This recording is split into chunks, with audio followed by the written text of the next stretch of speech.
ठीक है, तो मैं बता रहा था कि यहाँ पे ये मैं हेडिंग 1 पे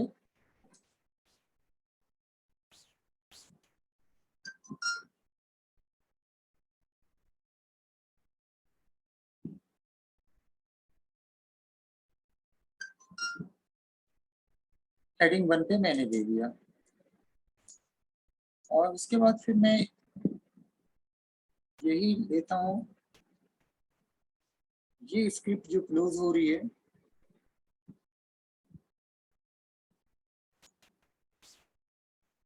उसके बाद H3 कुछ और लिखते हैं यहाँ पे,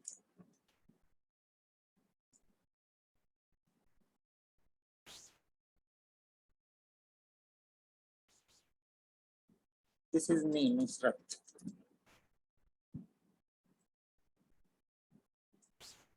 सेव किया मैंने, और इसको अब ये देखिए यहाँ पे क्या चीज कहाँ पे आ रही है।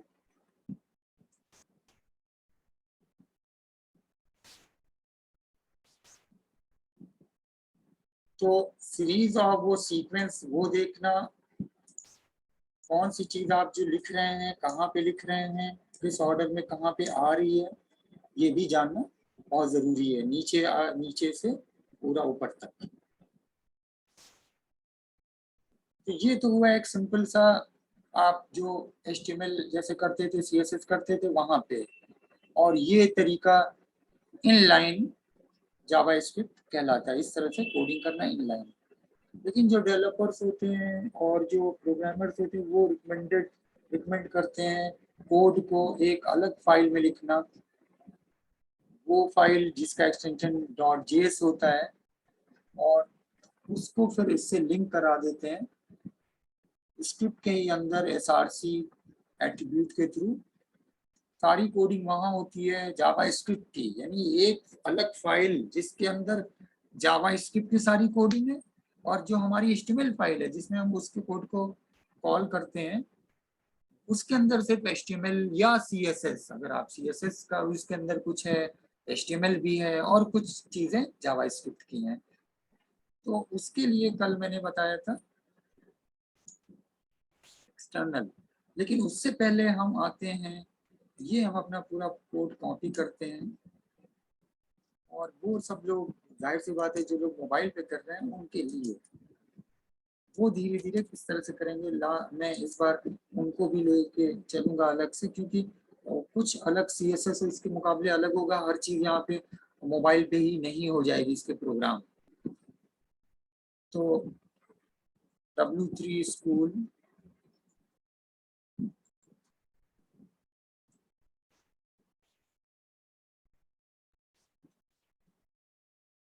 एडिटर,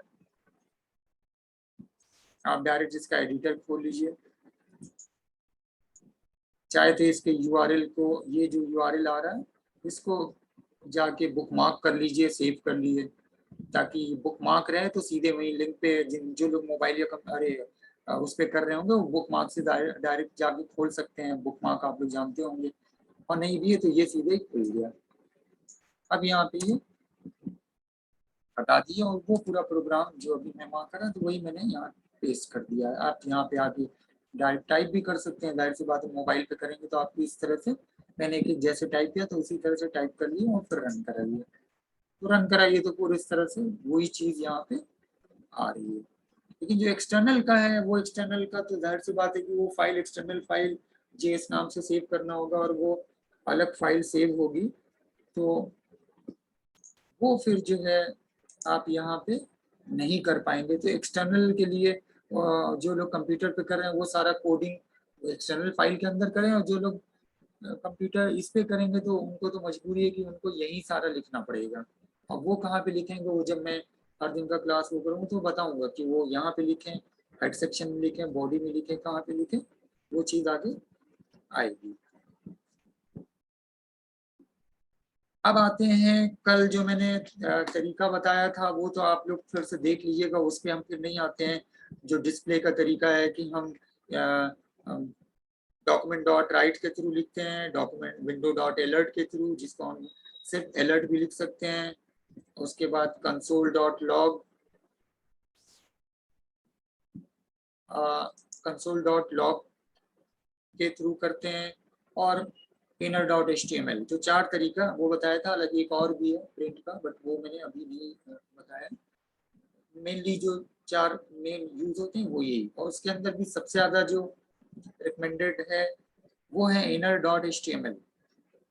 डॉक्यूमेंट डॉट राइट जो है ओनली यूज फॉर टेस्टिंग। आप जब प्रोग्राम बनाते हैं, चेक करते हैं, समझाते हैं, जैसे मैं आपको बता रहा हूँ, समझा रहा हूँ, एक तरह का टेस्ट है, तो आप लिख सकते हैं। ऐसा नहीं कि इससे प्रोग्राम नहीं होता, वो भी यूज होता है, बट बेसिकली उसको रिकमेंडेड है इनर डॉट एचटीएमएल का तरीका। तीसरा विंडो डॉट अलर्ट, जब आप अलर्ट करना हो, विंडो डॉट अलर्ट की बजाय आप सिर्फ अलर्ट भी लिख सकते हैं, कल मैंने ये भी बताया था।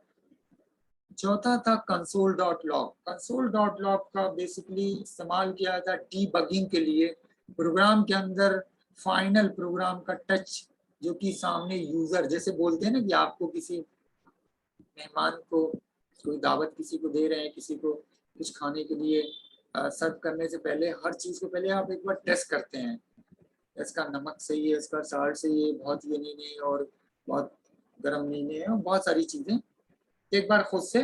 तो फाइनली जो फाइनल सर्व करने से पहले, इसी तरह पेज को पब्लिश करने से पहले, प्रोग्राम को यूजर के सामने जाने से पहले आप इसको ये देखते हैं सही तरीके से काम कर रहा है कि नहीं। तो आप सारी चीजें कंसोल डॉट लॉग पे कर लें, तो वो कंसोल डॉट लॉग यूजर को नहीं दिखेगा, वो सिर्फ डेवलपर को ही दिखेगा, तो डेवलपर के ही लिए होता है।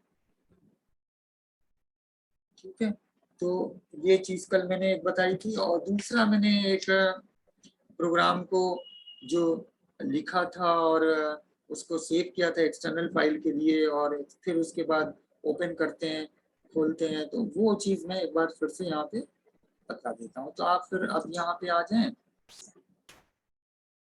ये फाइल, ये जो कोड यहाँ पे मैंने लिखा था वो सब मैं यहाँ पे, या फिर वो कर देता हूँ मैं, कैसे देते हैं जावा स्क्रिप्ट के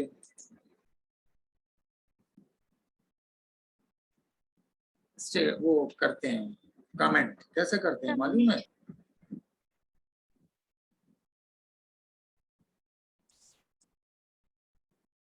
किस तरह से करते हैं, कोई बताएगा?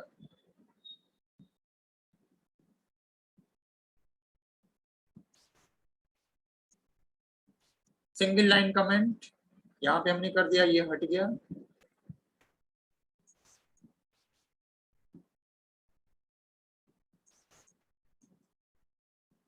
अब यहाँ को हम इसको सेव करिए और इसके अंदर देखिए,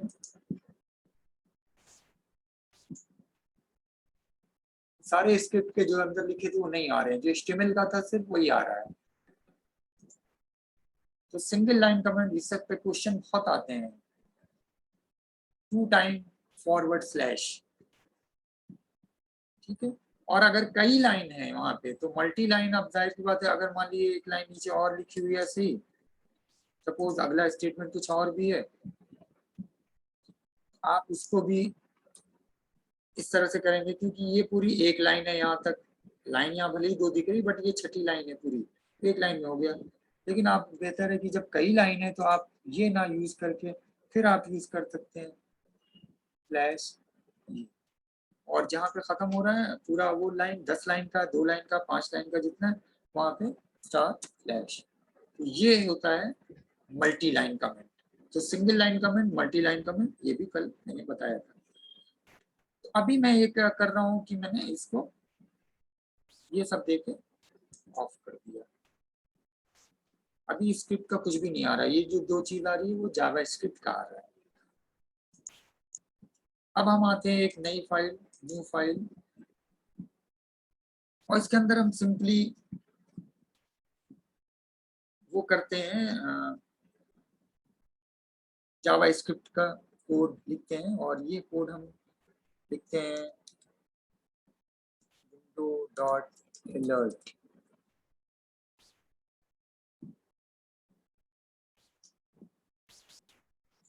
हेलो,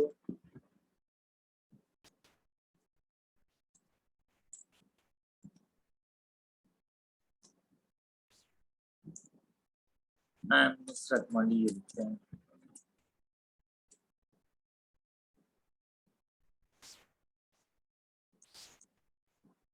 बस इतने ये भी हम लिख रहे हैं, ठीक है, एक ही लाइन। इसको सेव किया। सेव करते वक्त देखिए ये जरूर ध्यान दीजिएगा, जो लोग कंप्यूटर पे करते हैं कहाँ जा रहा है सेव करना, उनको तो सेव करना है, बाकी जो मोबाइल पे करते हैं उनको तो सेव करना नहीं, बस इधर कोड लिखे इधर रन करा, इधर कोड लिखे इधर रन कराया। बाद में आप लोग इस कोड को कॉपी करके कहीं अपने व्हाट्सएप में पेस्ट कर लिया करिए, ताकि आपको मैसेज फॉर्म में रहे। उतनी मेहनत करते हैं तो ये ना रहे कि हाँ सब हवा ब्राउजर विंडो बंद किया ब्राउजर के अंदर सब गया। या फिर कॉपी पे लिखिए, बेहतर होगी इसकी इलेक्ट्रॉनिक फॉर्म में भी रखिए, उसका कोड वोड को मेल में रख लीजिए या जहाँ पे भी।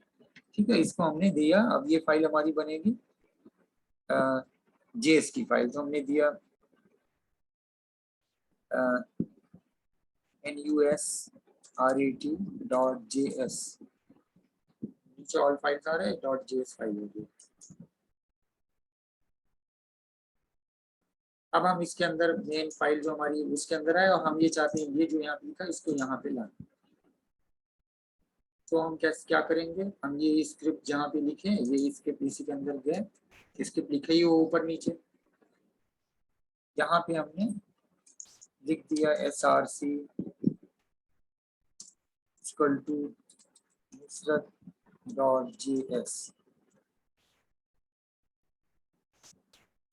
फाइल को सेव किया। इस पेज पे भी कुछ आ नहीं रहा था, तो हमने जैसे ही इसको रिफ्रेश किया ये इस पेज पे उसने वहाँ एक्सटर्नल फाइल के स्टेटमेंट को कोड को जावास्क्रिप्ट के कोड को कॉल किया और फिर ये आ गया हेलो आई एम नुसरत। ठीक है, फिर जब ओके करेंगे फिर इस पेज का जो HTML का था वो आ गया। तो अब यहाँ पे देखिए जो हमारा HTML की फाइल है, HTML फाइल है, उसके अंदर हम ये नहीं लिख रहे हैं, ये सारा ये जो window.alert है ये सब यहाँ नहीं है। यहाँ पे सिर्फ और सिर्फ है उसका सोर्स जहाँ पे वो सारे कोड किए गए हैं, एग्जैक्टली सेम जैसे आप मैंने CSS में बताया था कि एक्सटर्नल फाइल के अंदर सारा कुछ लिखिए और यहाँ पे आप लिंक करा लेते हैं href के थ्रू, उस फाइल का नाम दे पाथ दे देते हैं और फिर वहाँ पे काम करता है। क्योंकि वो तरीका आप लोगों ने ज्यादा यूज नहीं किया, क्योंकि सब लोग तो मोबाइल पे कर रहे थे। कुछ लोग जो लोग मोबाइल पे नहीं कर रहे थे, लैपटॉप पे कर रहे थे, कंप्यूटर पे कर रहे थे, वो लोगों ने कितना एक्सटर्नल CSS यूज किया आई डोंट नो। उनको कायदे से एक्सटर्नल CSS में ही सब करना चाहिए था। यहाँ सिर्फ ये फाइल था कि वो आप HTML का कोड एकदम अलग रखते और CSS जो एक्सटर्नल का उसका एकदम अलग रखते, और एक ही फाइल एक ही CSS फाइल के कोड को कई तरह की HTML फाइल के अंदर कॉल करते, ताकि उसका जो फायदा है वो, अब वो कितने लोगों ने किया मुझे नहीं मालूम, किसने किया है वो कोई बताएगा? शिवांगी आप सबसे पहले बताओ।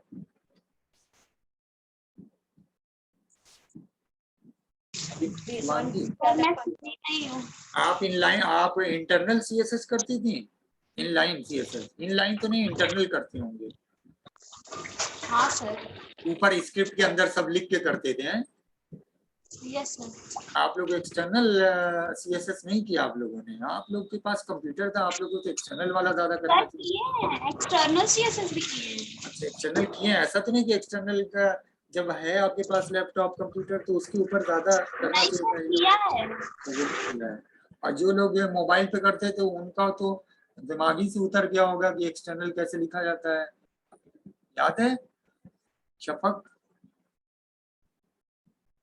और कौन है मोबाइल वाला? मरियम तो कनेक्ट नहीं। शफक बताओ, आप तो सिर्फ यही वाला किया होगा, यहीं पे लिखते हैं, एक्सटर्नल का तो किया नहीं होगा। यस एक्सटर्नल नहीं किया। हाँ एक्सटर्नल तो आप कंप्यूटर पे मौका मिलेगा कॉलेज खुले तो यहाँ पे कहने का मतलब कि आप इस तरह से, अब हम फिर यहाँ पे आए इसी एक्सटर्नल पे और आए, फिर हमने दूसरा डॉक्यूमेंट डॉट राइट शुरू भी लिख लिया, डॉक्यूमेंट डॉट राइट।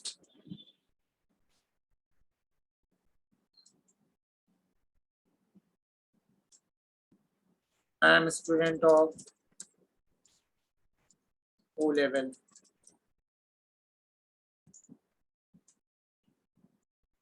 ये मैंने इस तरह से भी लिखा।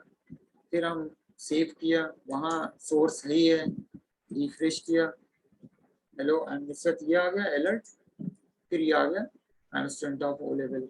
अब यहाँ पे देखिए एकदम ये ऊपर आएगा, हमेशा टॉप पे आएगा, भले ही वो उसका ऑर्डर वहाँ पे नीचे, इसमें तो आप देख रहे हैं जो H3 और ये सब है वो सब बॉडी के अंदर लिखा हुआ है, क्योंकि HTML के कोड बॉडी के अंदर होते हैं, तो बॉडी के अंदर होता है, और यहाँ पे आपने ये उसके वहां पे लिखा हुआ है, ठीक है इसको। अब यही स्क्रिप्ट अगर हम यहाँ से कॉपी कट कर लेते हैं, एक्स करते हैं और यहाँ पे लेके आते हैं बॉडी के अंदर, यहाँ पेस्ट कर देते हैं, फिर देखिए क्या हो रहा है, क्या आ रहा है, तो हमेशा वो उसके ऊपर ही आएगा जब भी वो होगा, ठीक है।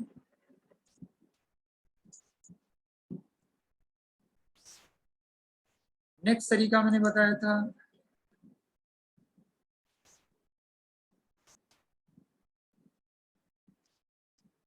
कंसोल डॉट लॉग, तो मैंने लिखा है यहाँ पे कंसोल डॉट लॉग,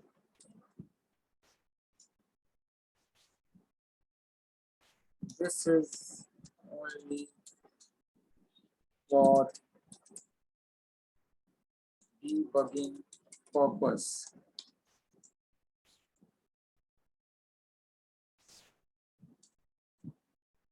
हमने इसको सेव किया, फाइल की गैस पे रिफ्रेश करा, अलर्ट आया बोले,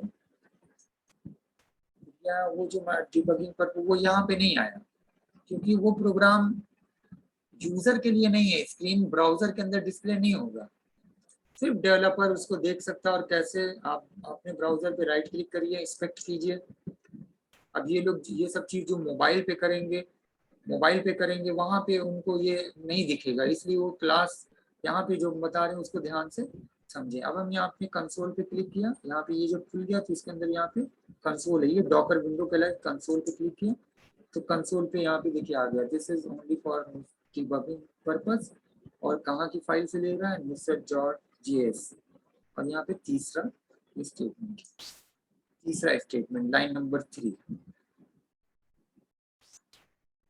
तो ये होता है कंसोल के लिए। तो ये इसलिए होता है कि प्रोग्राम का, अब आपको लगे कि ये प्रोग्राम एकदम एग्जीक्यूट हो रहा है, जो हम कर रहे हैं वो सही सही आ रहा है, फिर आप इसको बदल दीजिए और इसको आप कर दीजिए। जैसे अब इसका दूसरा तरीका क्या है, प्रॉम्प्ट,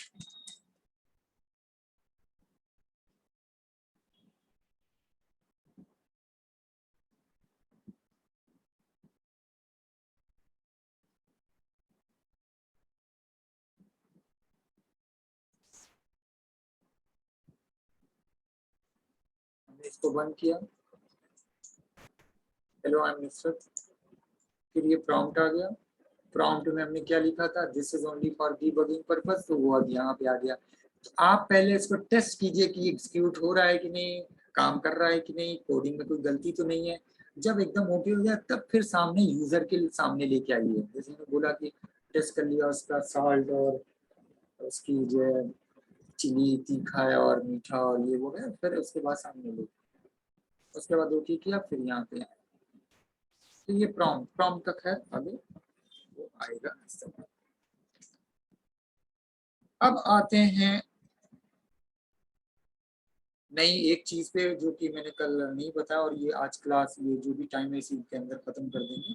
दूसरा नहीं, वो वेरिएबल, क्या चीज होता है variable, what is variable.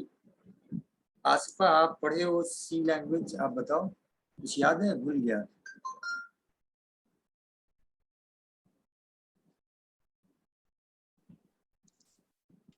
Sir पढ़े तो थे, इस वक्त याद नहीं है। याद नहीं, कुलसुम आप बताओ, प्रोग्रामिंग पढ़ रही हो, एक्सपर्ट हो गई है तुम तो। सर क्या चीज? कुलसुम, यस सर, सर क्या वेरिएबल, आपने पूछा? हमने ये पूछा कि what is variable. Sir variable एक जो है, मतलब प्रोग्राम से पहले हम डिक्लेयर करते हैं, मतलब ए इज इक्वल टू कितना होना चाहिए और तो क्या बी बोलते इज, हैं उसको, सर सर उसको क्या इसको डिफाइन कैसे करेंगे? वो तो आप मालूम है, ये बता रही डिफाइन है। वैल्यू देते हैं सर। हाँ, वैल्यू तो देते हैं, वो तो आप आगे बता रही। वेरिएबल को हम कहेंगे क्या? इसकी एक लाइन की डिफिनेशन कुछ होगी?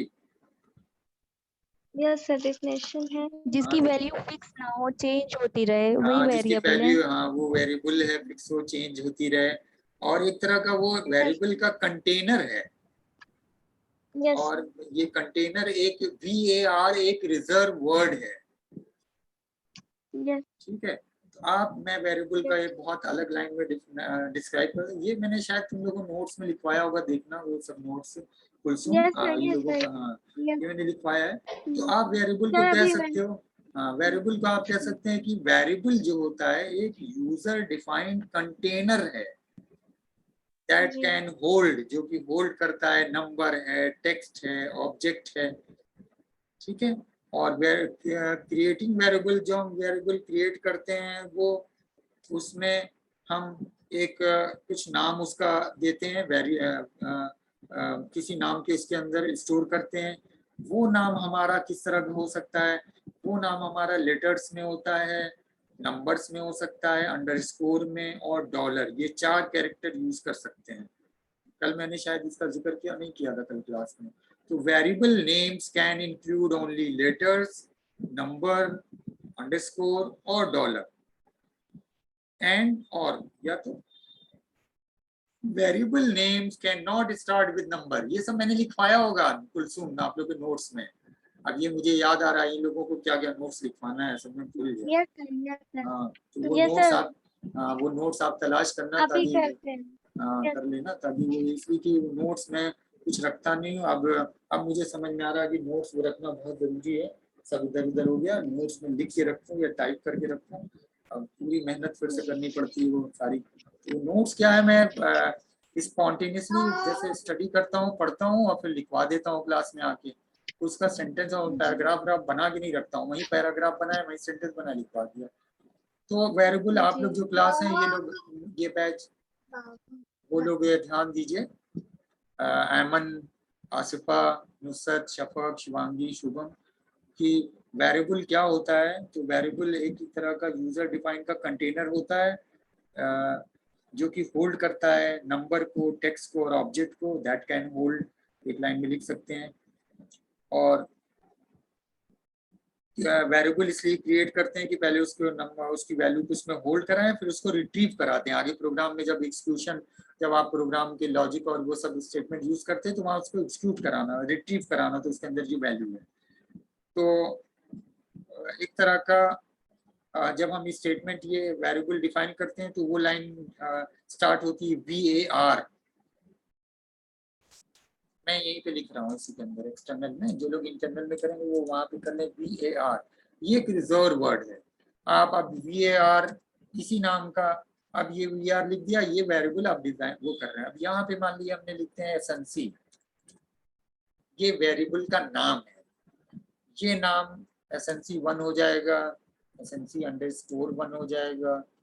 ठीक है, ये सब हो जाएगा 10 मिनट में, जितना बता लेंगे। उसके बाद फिर मैं जो तीसरे सेशन में नहीं जाऊंगा, फिर अगले प्रोग्राम में। इसीलिए मैंने कहा था कि मैं अभी इस टॉपिक पे थोड़ा सा रहूंगा, क्योंकि आप अच्छे से बेस स्टार्ट समझ लें, नहीं तो आगे बढ़ जाऊंगा। अभी तो ऐसे ही फ्रस्ट्रेट हो जाते हैं, नहीं समझ में आता है तो आधे लोग छूट जाता है।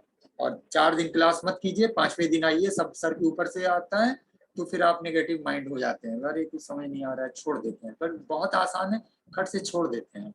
हर चीज को हम लोग को छोड़ना बड़ा आसान है, कट से छोड़ देते हैं। तो यहाँ पे हम इस तरह से कर सकते हैं। तो SNC1 भी कर सकते हैं, ये भी कर सकते हैं। अंडरस्कोर, अंडरस्कोर ज्यादातर तब यूज करते हैं जब हमको 2 नाम में वो करना हो। तो जैसे हम यहाँ पे करते हैं शिवली, और फिर यहाँ पे हमने किया नेशनल। तो हम जनरली इसलिए अंडरस्कोर को करते हैं जब 2 नाम हो इस तरह का वेरिएबल का, तो ऐसे करते हैं। तो बचना चाहिए, कोशिश कीजिए कि छोटा सा वेरिएबल ही असाइन करिए और एक नंबर के साथ इसको करिए। हमने कर लिया ये। तो variables line begin with VAR, जो कि इंडिकेट करती है this is a variable declaration. एक आप इससे बताएं, ये एक तरह का वेरिएबल डिक्लेरेशन है। उसके बाद फिर हम यूज करते हैं इक्वल साइन, इक्वल ऑपरेटर, ये असाइनमेंट ऑपरेटर होता है, जो कि उसके बाद ये पता चलता है कि वेरिएबल डिक्लेयर हो गया। अब उसके बाद फिर हम उसकी वैल्यू लिखते हैं, और वो वैल्यू जो हम लिखते हैं वो फिर ऐसे लिखते हैं, दिस इज वेरिएबल। मैं ये नाम लिखता हूँ, क्या मैं सीधे ये नहीं लिखता हूँ, मैं ये लिखता हूँ शिबली।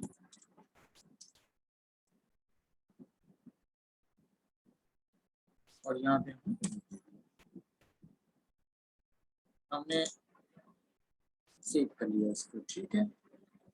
उसके बाद फिर मैंने एक और वेरिएबल क्रिएट किया,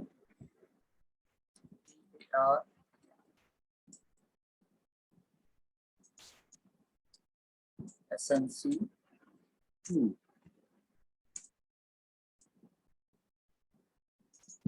थोड़ा स्पेस दे के लिखें, और ये मैंने लिख दिया नेशनल।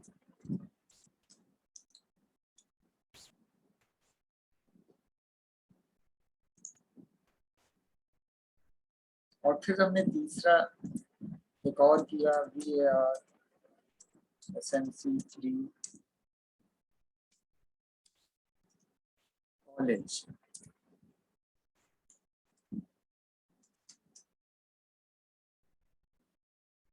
तीन हमने वेरिएबल वो किए। अब हम इन तीनों वेरिएबल को एक वेरिएबल के अंदर स्टोर करेंगे। कैसे करेंगे वो? फिर हम लिखेंगे वैर, और यहाँ पे लिख देते हैं इंस्टीट्यूशन, IST कर रहे हैं हम, इतने ही कर रहे हैं, ठीक है। और उसके बाद फिर हम यहाँ पे लिख रहे हैं इक्वल, पहला वेरिएबल क्या है हमारा SNC1, तो हम लिखेंगे SNC1 जो हमने डिक्लेयर किया था। फिर इसके बाद प्लस का निशान, प्लस। फिर हम एक स्पेस हमें देना है, तो हम यहाँ पे डबल कोड ऐसे कर लेंगे, वो स्पेस के लिए हो गया। फिर हम प्लस का निशान, और यहाँ पे फिर हमारा दूसरा वेरिएबल SNC2। अच्छा, ये फायदा क्या होता है सब लाइन में, ये सब जो यूज कर रहे हैं आ गया, तो हमने फिर यहीं पे क्लिक कर दिया तो हम टाइप करने से बच गया। फिर हमने लिखा प्लस, इसके बाद फिर प्लस, और ये हो गया SNC3।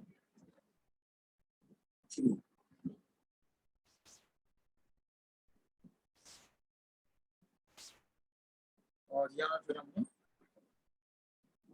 ये लगा के बंद कर दिया, ठीक है। यानी इन तीनों वैल्यू पहले असाइन कर लिया, फिर इनकी वैल्यू हमने इसमें कर दी, VAR IST, ठीक है। अब यहाँ पे हम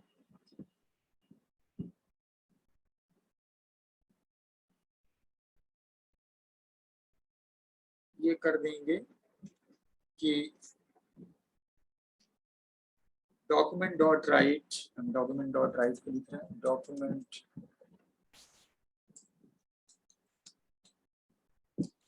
डॉट राइट, और इसके अंदर पैचेस के अंदर हम लिख दे रहे हैं IST।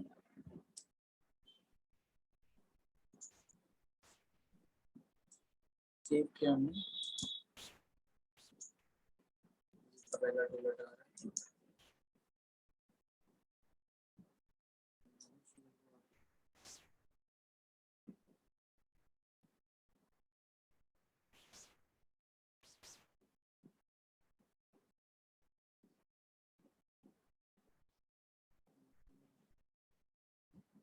IST के अंदर SNC1, SNC2, SNC3।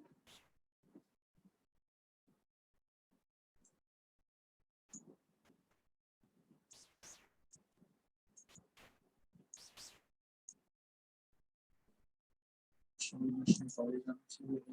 हम इसको इस तरह से लिखते हैं कि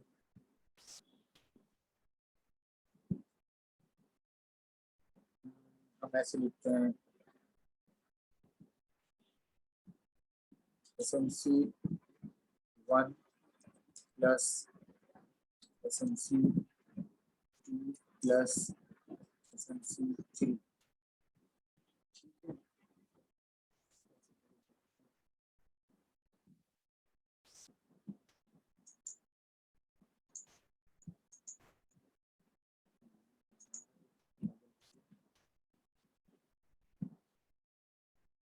document dot write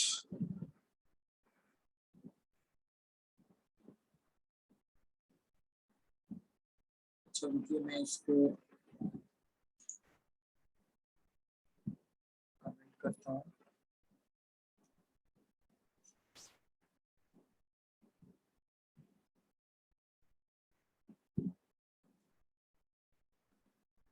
इसको एक मिनट पहले ले लेता हूँ, इस तरह से करते हैं।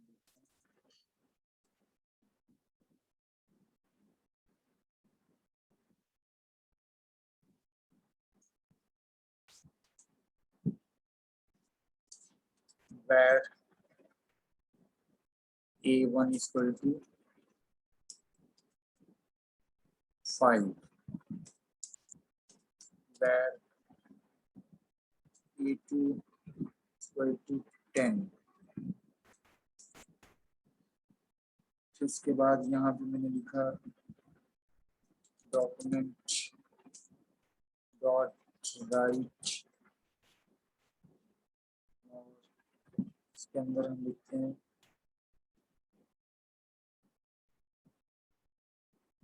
A1 plus A2।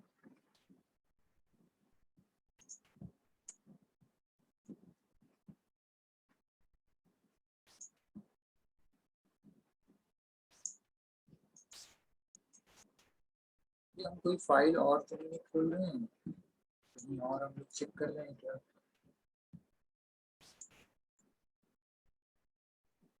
या हम लोगों ने आउटपुट में इसको हम यहाँ पे लिखते हैं, स्क्रिप्ट को हटा के बॉडी के अंदर लेके आते हैं।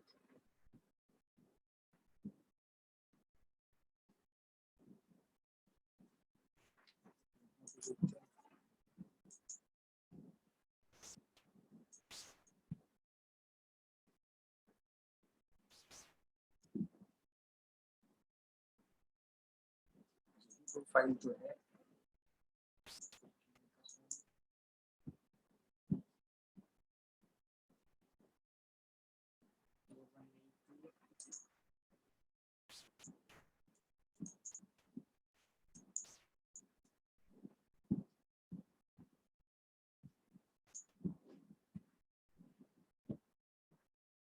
इसको हम कंसोल डॉट लॉग पे लिखते हैं जरा।